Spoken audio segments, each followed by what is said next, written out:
Aujourd'hui, à Comment c'est fait. Les moteurs. Nous jetons un coup d'œil à ce qu'il y a sous le capot.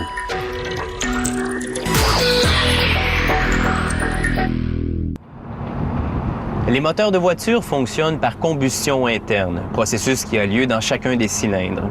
D'abord, un mélange air-carburant entre dans le cylindre, puis le piston monte et comprime le tout. C'est alors que la bougie d'allumage met le feu au mélange carburé, qui fait descendre le piston et met en marche le moteur.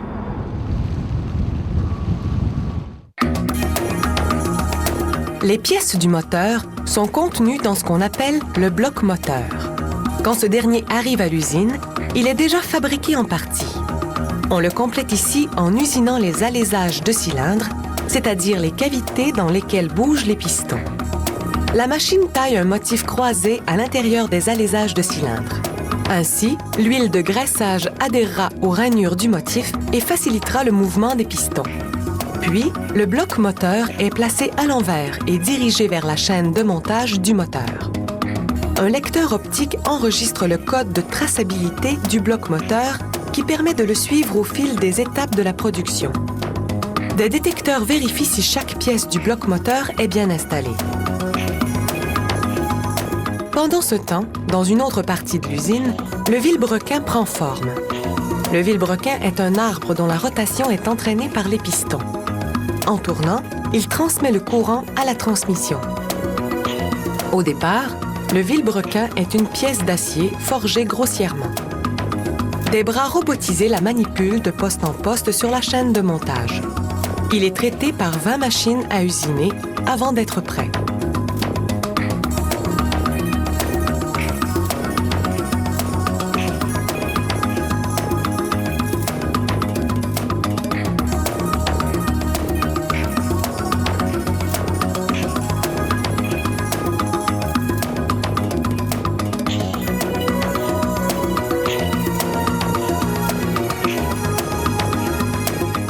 Maintenant, on installe une roue d'acier dentée qu'on appelle la cible.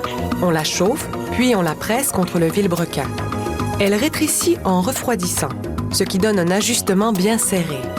La cible aide à synchroniser le cycle de combustion. Lorsqu'elle tourne, ses dents passent devant un capteur en indiquant au moteur la position du vilebrequin. Cela permet au moteur de déclencher les bougies d'allumage précisément au bon moment.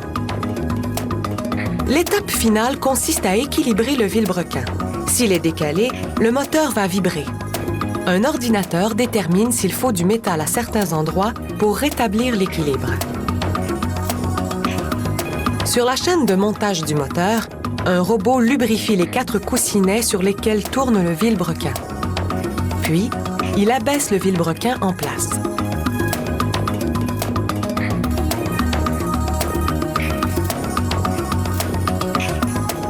Ensuite, c'est au tour des pistons.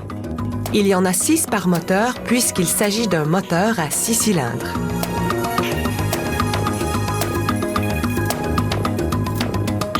Les pistons sont faits d'aluminium. Des robots les installent dans les alaisages de cylindres du bloc moteur. Une bielle d'acier relie chaque piston au vilebrequin. Enfin, les ouvriers peuvent sceller l'arrière du bloc moteur. Un robot applique un enduit d'étanchéité sur le couvercle arrière, puis on le visse manuellement à l'aide d'une clé dynamométrique multibroche. Sur une autre chaîne de montage, on assemble les 2 culasses qui surmontent le bloc moteur. Ce robot applique un enduit d'étanchéité sur les culots des bougies avant de les insérer dans les culasses.